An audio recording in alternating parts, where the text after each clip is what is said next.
श्री ललिता महात्म्य प्रकरण। श्री हयग्रीव मुनि कहते हैं, हे अगस्त्य, अग्निकुंड से प्रादुर्भाव के अनंतर इंद्र प्रमुख देवगण ने उस परमेश्वरी को देखकर विधाता विष्णु और महेश्वर आदि मुख्य देवताओं से देवी के संस्थान मंदिर के लिए कहा। हे कुंभयोनि अगस्त्य, सुर समुदाय की वाणी सुनकर ब्रह्मा आदि प्रमुख देवगण ने जगदीश्वरी को प्रणाम कर प्रार्थना की, उसे तुम सुनो। वह बोले, हे परमेश्वरी, इंद्र आदि देवगण ने इस जगत में आपके नित्य स्थान की कामना की है, जहां हम लोग सदैव आपको देख सके। आपकी कृपा से प्राप्त महिमा संपन्न होने से हम लोग गुणेश्वर नित्य आपके उस लोक में जाकर आपके चरण कमलों के दर्शन करें। ये इंद्र आदि देवगण आपके नियति चक्र में बंधे मर्यादा में आबद्ध हैं। ब्रह्मांडों का भेदन करने की सामर्थ्य इनमें नहीं है, इसलिए आपके दर्शन की निरंतर अभिलाषा करते हैं। इसलिए यहाँ अपना नित्य लोक बनाकर निवास करें। इस प्रकार ब्रह्मा प्रवृत्ति प्रमुख देवगण से प्रार्थना की जाने पर महेश्वरी त्रिपुरा ने मेरु पर्वत के शिखर पर द्वारा कल्याणकारी नगर में संपूर्ण पार्षदगण सहित जैसे वह अपने लोक में निवास करते हैं, वैसे तद्रूपा ही विश्वकर्मा विराजमान हो सदा के लिए स्थित हो गए।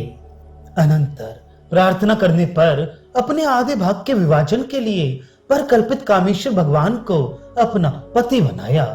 भगवती अंबिका निश्चल बन गई। इस प्रकार हयग्रीव द्वारा वर्णन की हुई वार्ता सुनकर कुंभ संभव अगस्त्य ने परादेवी के वैभव को सुनने के लिए अत्यंत उत्सुक होकर पूछा, हे दया सिंधु हयग्रीव महर्षि, वह देवी का पुर कहाँ है, कैसा है, किस तरह का है, जिसमें वह परा निवास करती है, उसका प्रमाण क्या है?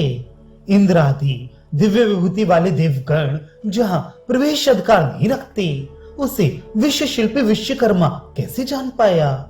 उसका नाम क्या है? उसका बनावट किस प्रकार का है? और भी आपने कहा कि इंद्र प्रमुख देवगण ने श्री सूक्त के विधान से आराधना की, जिससे निश्चय ही भगवती त्रिपुरा अंबिका प्रसन्न हुई।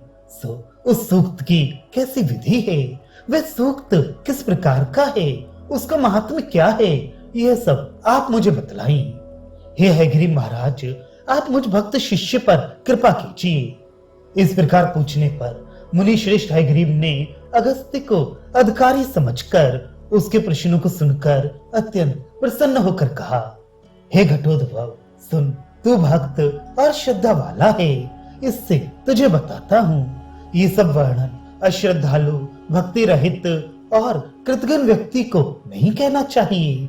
तू सर्वथा ही इस भूमि तल पर धन्य है कि तेरा इस अलौकिक पराम्बा के कथाख्यान को सुनने में इस प्रकार का उत्साह दिखलाई पड़ता है। मैं इसका कारण जानता हूँ। हे मुनि, ये तेरा प्रभु पुण्यों का फल है।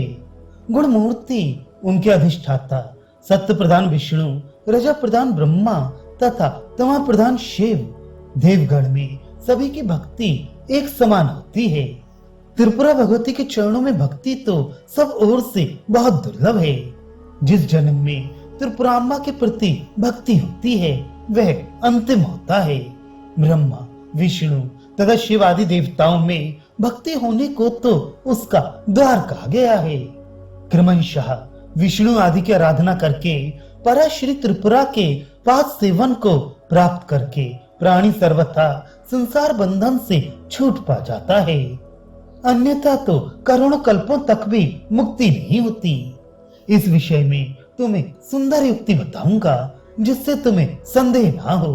लोकों में साम्राज्य के अधिपति के जो ऊंचे एवं नीचे के अनुचर अधिकारी हैं, वे मुख्य, मध्य और हीन व्यक्ति अपने पद को पा प्रसन्न हो जब अपने से ऊपर वाले अधिकारी के पास जाने में किसी व्यक्ति को वादा नहीं करते और उसे आगे आने का मार्ग बताते हैं।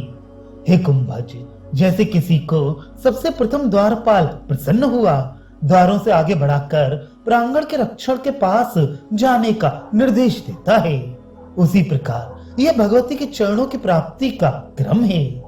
गुण से प्रभुत ब्रह्मा आदि देवगण उसी पराम्बा के आराधक हैं।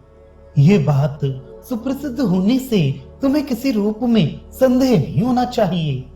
अंततः अद्वैत वस्तु में लौकिक दृष्टि से मुख्य और गौड़ का प्रभेद नियति के विधान से ही स्पष्ट है। जैसे शरीरों में सिर प्रधान अंग है, उसी प्रकार त्रिपुरा का महत्व सबसे मूर्धन्य स्थानीय है। इस भगवती त्रिपुरा के आराधन में दुष्कृत कर्म पाप करने वाले, आंखें होने पर भी अंधों के समान आचरण करने वाले लोगों को पूरा निश्चय ही नहीं होता है। जो अंश से उत्पन्न देवगण सदा उसकी सेवा करने को तत्पर रहते हैं। हे ब्राह्मण, तू वास्तव में महाभाग्यशाली पुरुष है कि श्री पराम्बा की भक्ति तुझे प्राप्त हुई है। यह सत्संग की महिमा है।